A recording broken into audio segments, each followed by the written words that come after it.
Hi guys everyone, আমরা চলে আসছি ফালাকাটা রেস্টুরেন্ট। গাইজ দেখো, এই যে আমাদের এই যে অপারেটর হেলিকপ্টার চালার জন্য রেডি হয়েছে।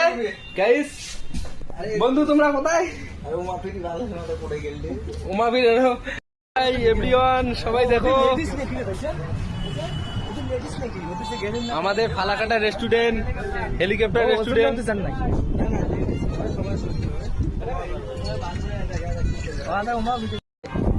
ফালাকাটা